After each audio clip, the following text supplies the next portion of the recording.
This is the Dery Brothers Tribecast, a podcast for diehard Cleveland Indians fans. Presented to you by waitingfornextyear.com. Now, here are the hosts, Matt and Todd Dery. Thanks for joining us, everybody. It is an emergency podcast on a Monday. Dery Brothers Tribecast brought to you by our friends at waitingfornextyear.com. You heard the open with our good buddy Nick Wilson voicing this. We did not expect to be coming on the air today and delivering you some material. And we will be back before the start of the season, maybe on Wednesday. Todd, we'll get something done.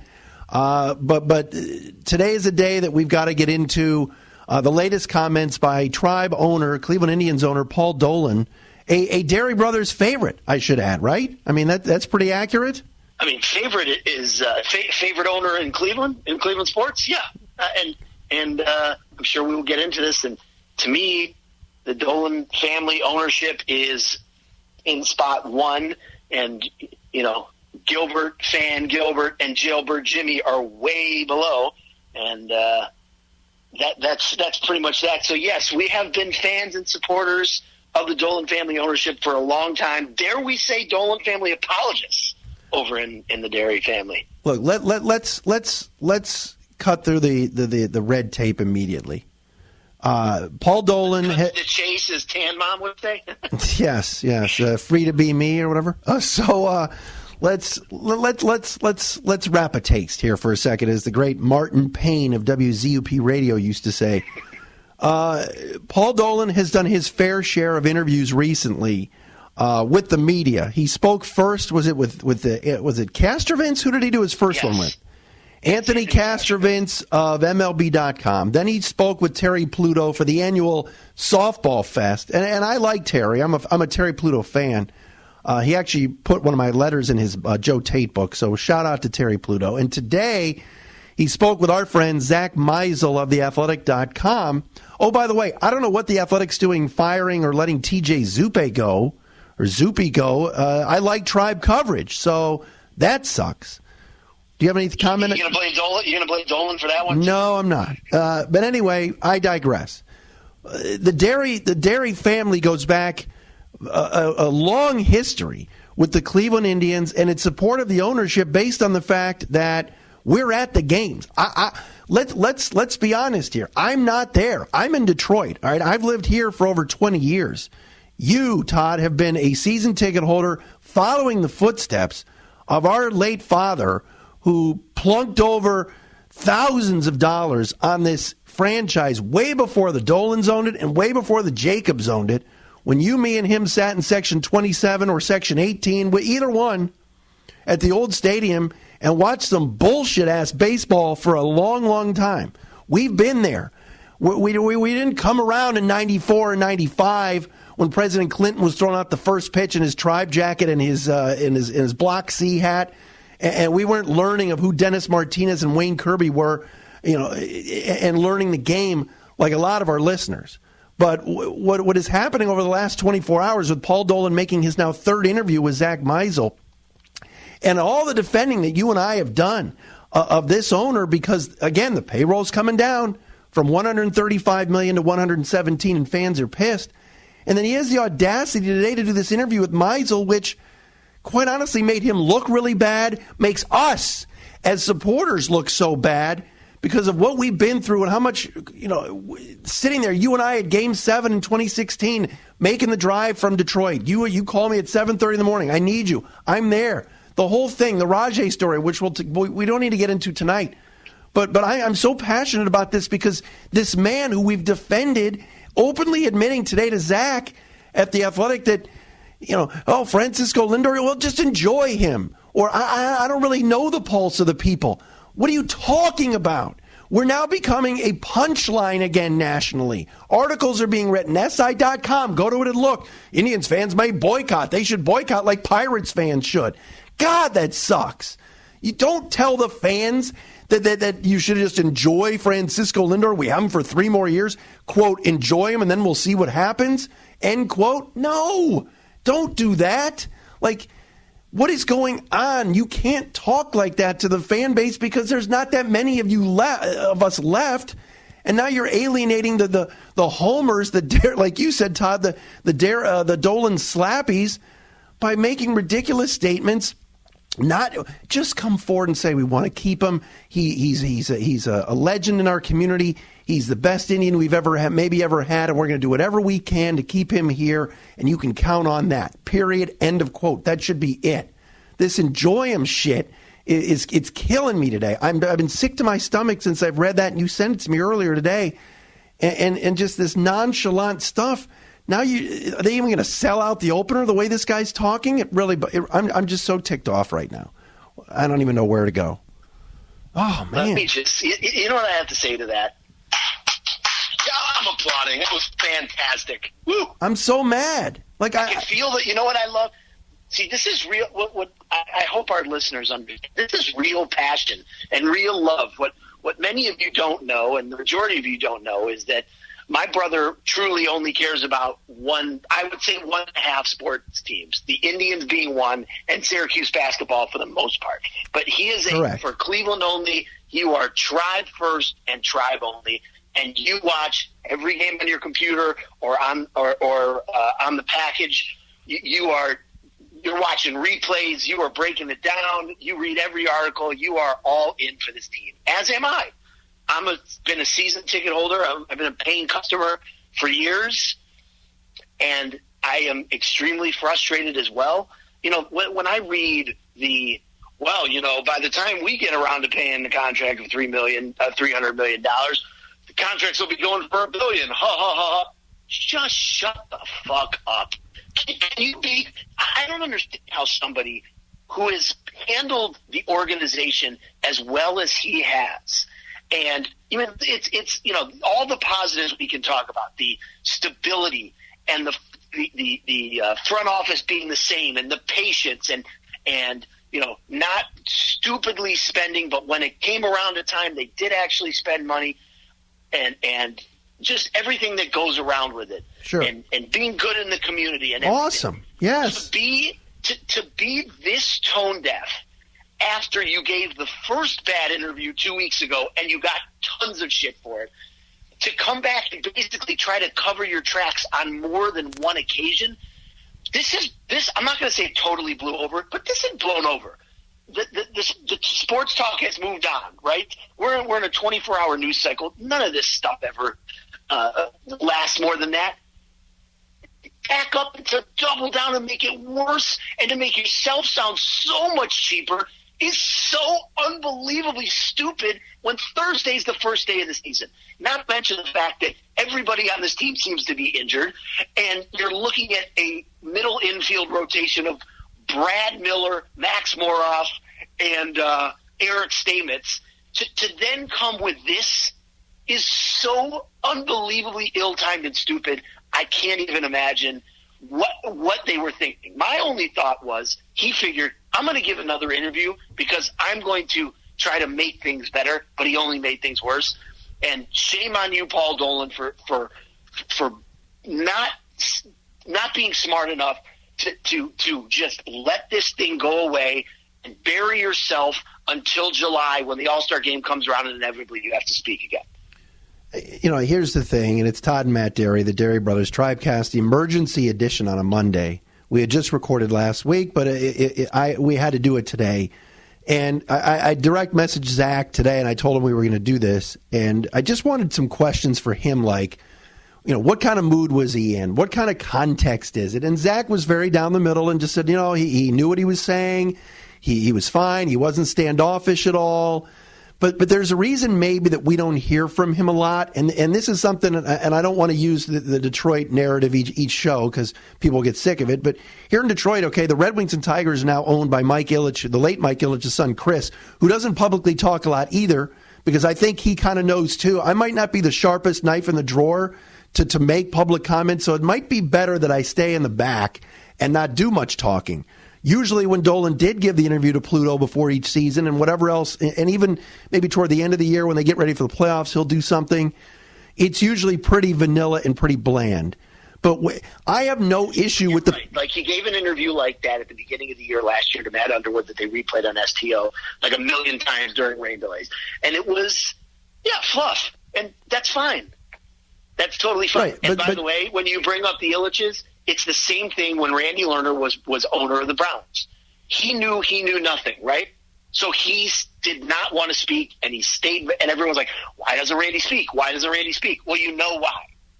Well, I think fans, I would not want to be a hypocrite and say that fans shouldn't hear from the ownership, because they should. But in this instance, he's done his part. No offense to Zach, but if Zach said, hey, I want to dive deeper into something, you know what, Zach, I gave an interview to Anthony. I talked to Terry. I'm going to sit this one out. And obviously for Zach, this is a home run for the Athletic, and it was a good interview. With that being said, I have no issue with the payroll coming down from 135 to 117. I don't care. I'm fine with it. Jan Gomes being traded, I'm over it. I'm over some of these big names like Edwin gone. I think you got to maximize your abilities sometimes and go, look, will Jan have the kind of offensive year he had last year again? I doubt it. You've got some guys like Roberto Perez. Eric Haas is going to be a good catcher. He hit very well in the spring, and I think they like him, and he's on the come. So that's all good. I'm not sitting here saying, oh, payroll's down. I'm not. I understand we had one playoff gate last year. And I was arguing this on Twitter with what's-his-nuts Goldhammer earlier today, who I don't even know, but whatever. I'm not even going to give him any love. But I wanted to argue that with him because, like, how do you – they didn't lose money last year. How do you know? I think they did because none of y'all go to the games. Todd does, but that's about it. All right? I mean, is Sister Mary still alive? John Adams, Jeremy, there's a few others. That's about it. So don't give me this stuff about, they made money. They're on STO, and I know that's a subsidiary of Fox, but watch the commercials. See who's spending the money and how much money they're spending before you just go off and say, well, they're not. Absolutely, the franchise worth is up. But I don't think they're making money. You can't go from 16 and 17 to 18 where you have one game at home after spending as much money as they've ever spent, $135 million, and not lose money. I do believe they are. But where it sticks in my craw today is the Lindor stuff. Because we have a franchise player, we have a future Hall of Famer in our midst, and today it hit me driving home that he's going to be gone. Because some stupid comments and some woe is me routine. We're from Cleveland. Paul Dolan should be fighting for us and saying, damn it, I'm going to do everything I can to keep that smiling face number 12 here as long as we can. And we love him and we want him here. No, instead it was, enjoy him. We control him for 3 more years. That is such a bad message to send to a fan base that's already very, very shaky, on shaky ground with this man. And it's too bad. It is. That's where it hit me today. Let me just say that it should have hit you a long time ago. You're smarter than that. I know that really, really hit you today. And I happen to agree with you. I have been preparing for this for a long time. As great as it is, when he basically, the big rumor was I believe it was either last year or 2 years ago, they offered him whatever it was, $100 million, $200 million, whatever, and he turned it down, okay? His agent wants him to get the free agency, okay?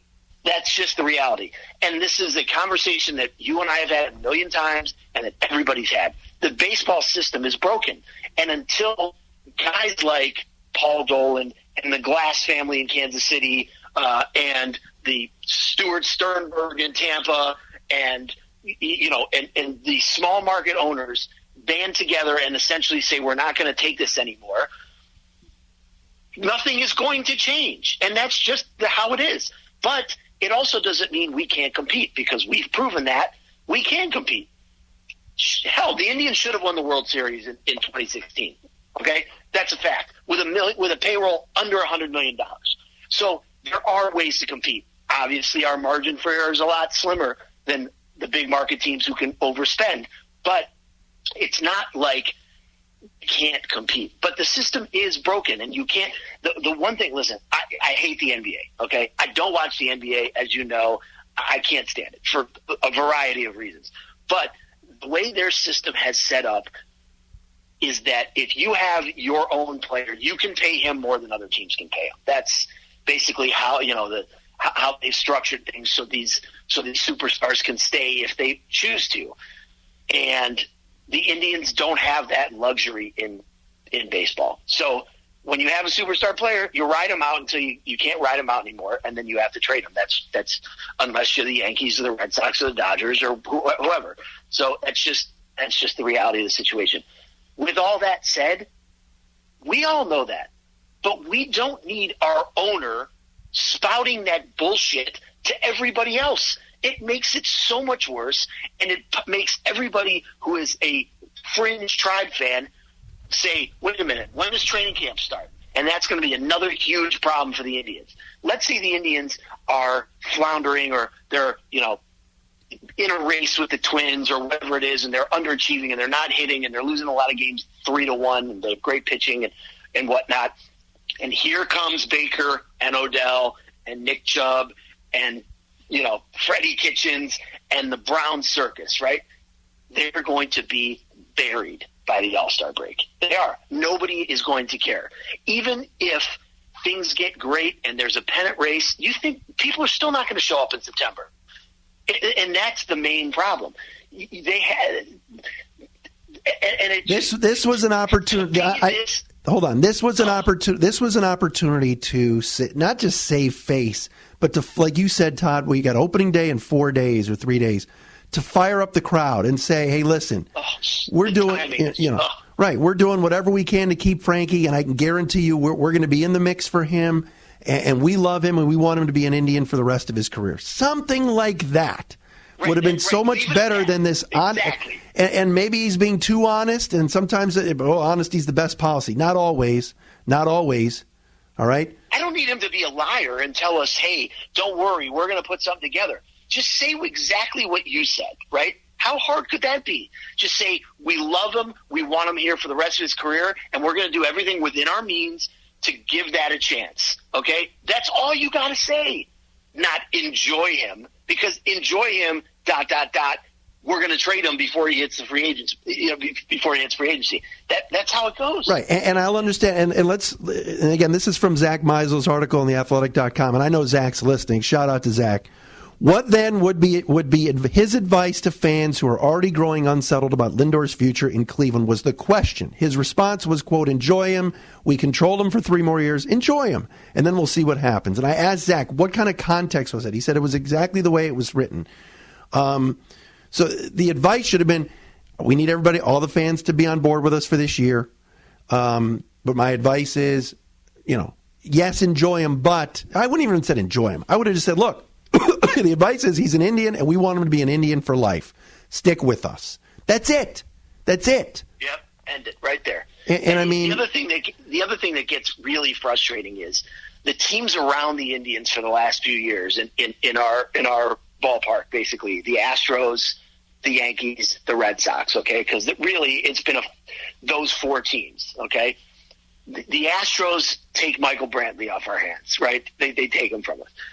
They just extended Verlander. The Yankees are going to do what the Yankees do, and the Red Sox are going to do what the Red Sox are going to do. But we're competing with these teams, and they're literally standing idly by while they fly by us. And again, I don't want to overspend on 30-year-old free agents.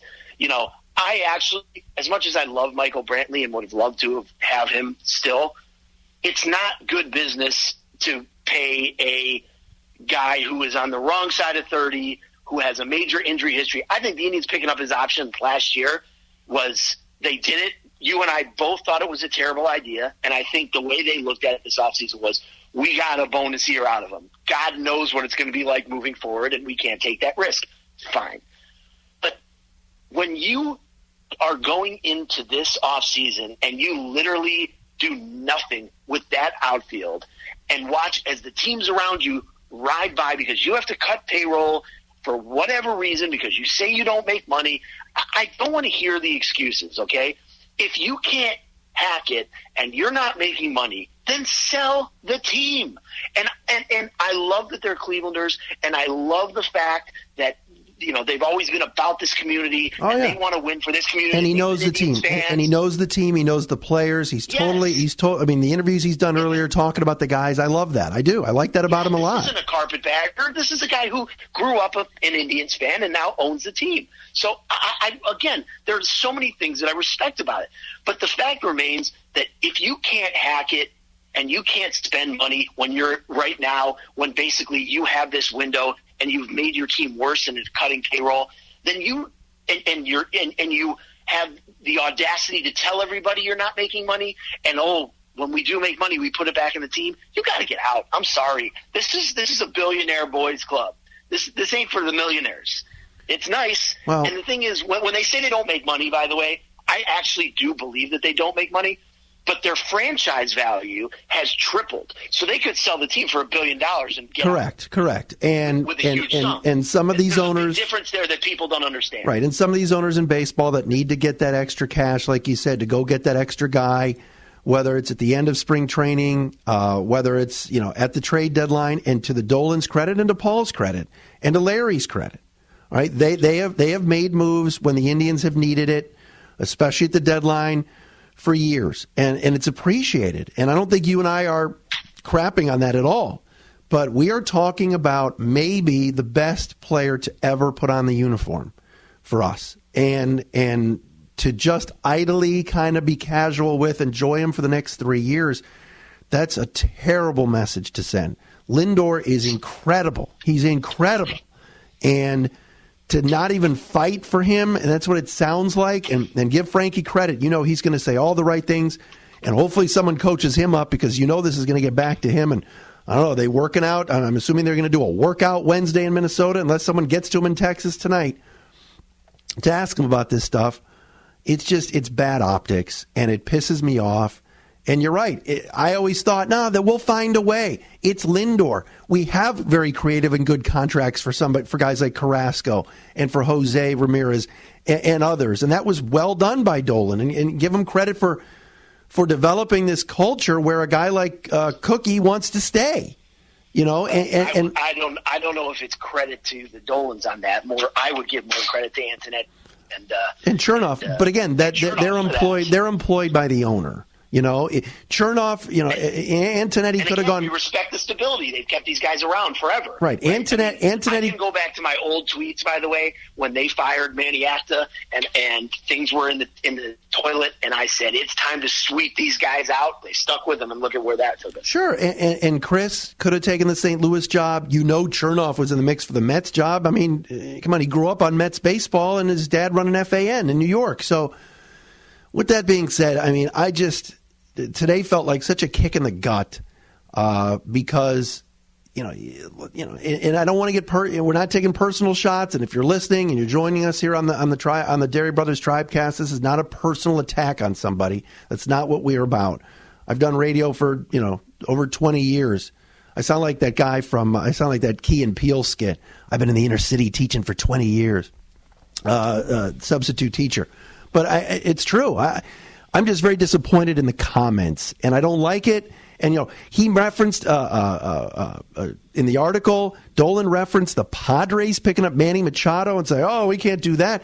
Wait a minute. San Diego's in the number 29 television market. Cleveland is not. Cleveland is 19. 19.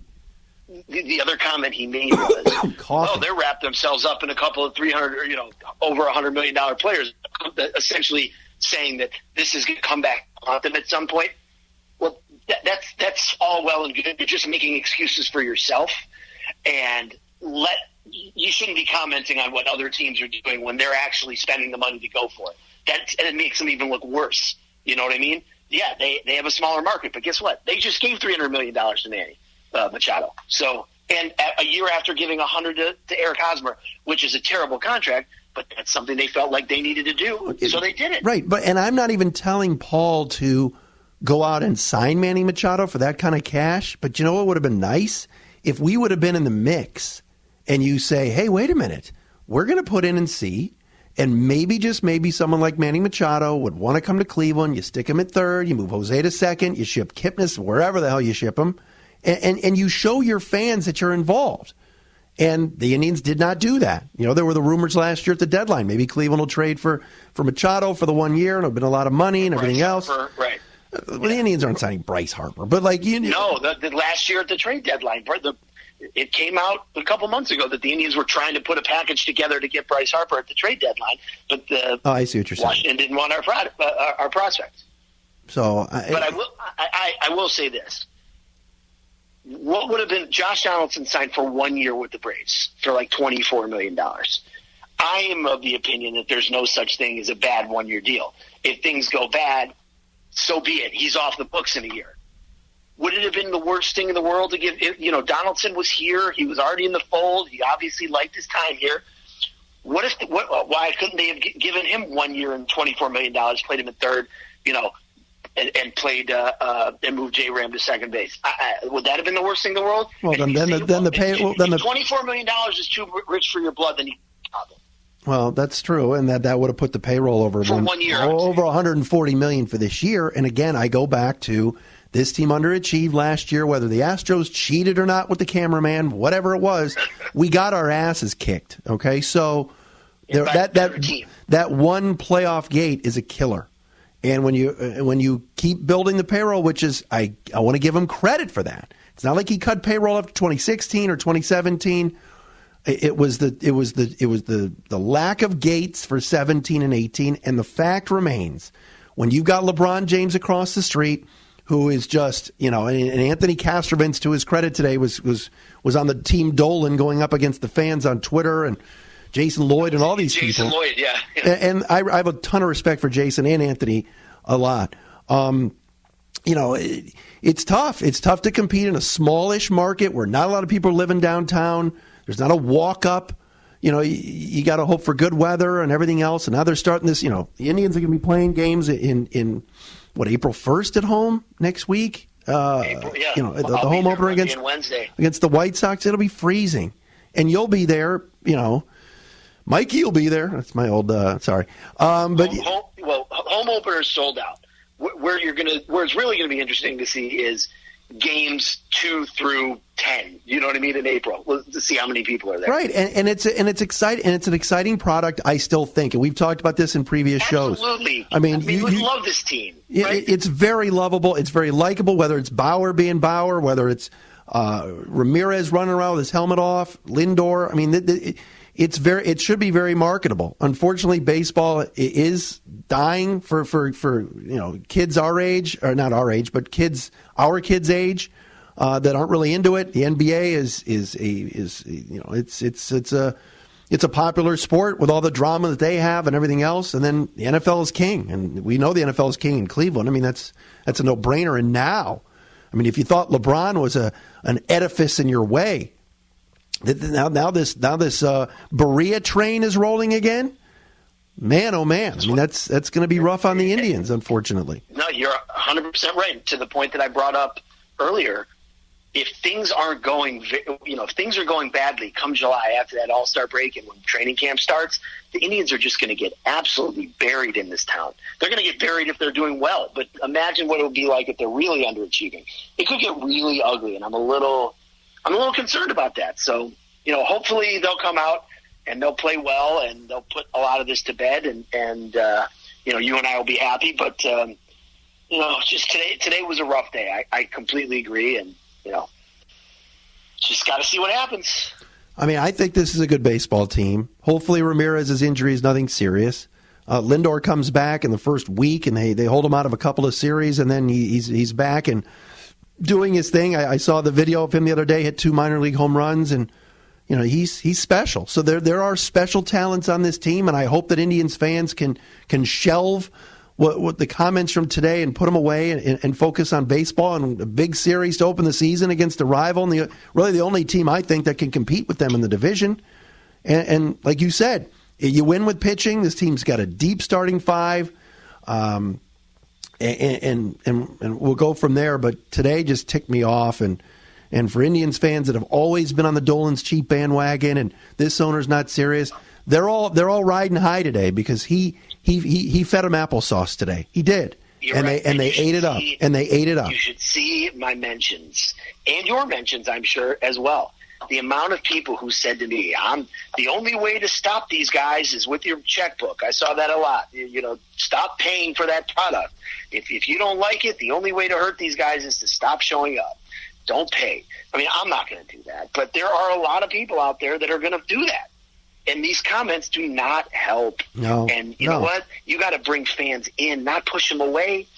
Right. And you know, actions do speak louder than words. And yes, they went out and got Carlos Gonzalez, and they're going to pay a major league salary for Hanley Ramirez, and that's all well and good. But what have you done for me lately? Now it's this cloud of an article and some comments that's going to kind of hover over the city for a little while and bring, like you said, that Dolan's cheap crowd back out. And quite honestly, I can't shush them this time. I can't.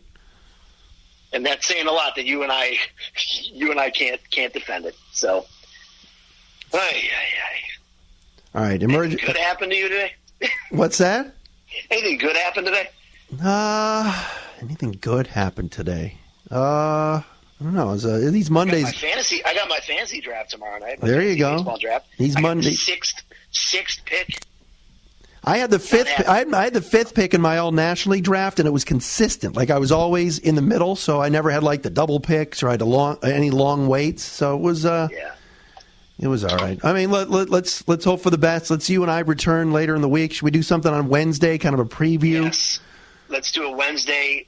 No Dolan talk. Only on the field talk. Season preview. A little bit of that yam talk.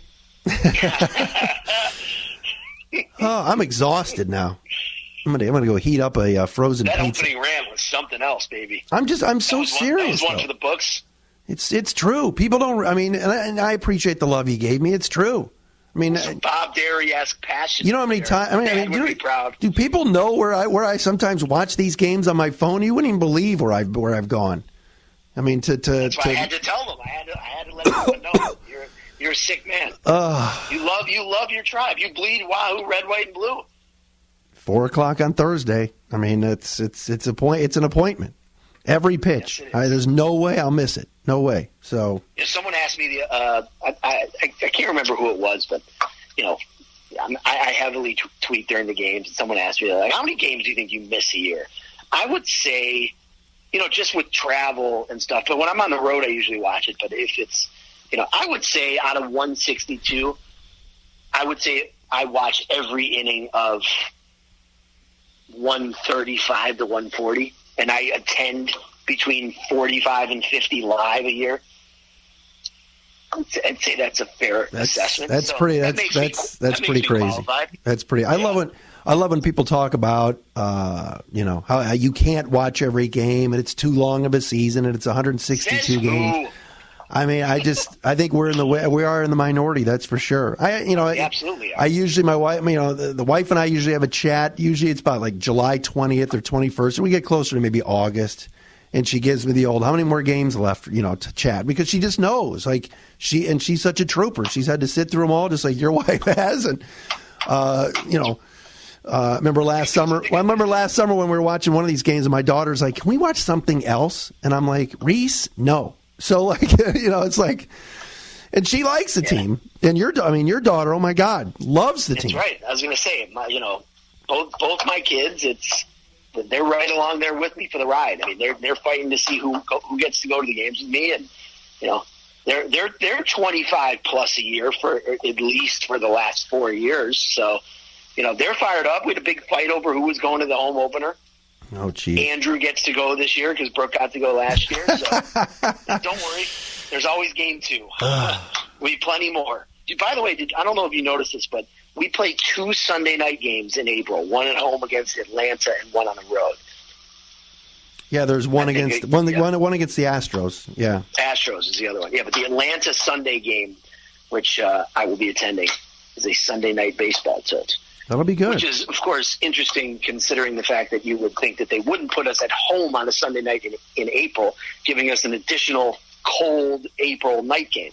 That's the sport, like you said earlier, the sport is broken in a lot of different ways, whether it's financial, whether it's Manfred and how he's running things, and the schedule maker is ridiculous. The fact that the Minnesota Twins are playing a home game this Thursday is preposterous, and I understand you want divisional battles and rivalries out of the gate, but when the Angels and Mariners are playing in the Dome, that's just stupid. That's just dumb. Send teams out west. Send these Midwestern teams and East teams out west, but they don't do it, and they'll pay for it if there's a lot of snow outs, cold outs, and rain outs. It'll it'll hurt the gate and everything else, but doesn't seem like, hey, as long as the Red Sox and Yankees are on every week on national TV, I guess that's what the league wants. So, all right, we'll reconvene. You mean snow in Los Angeles?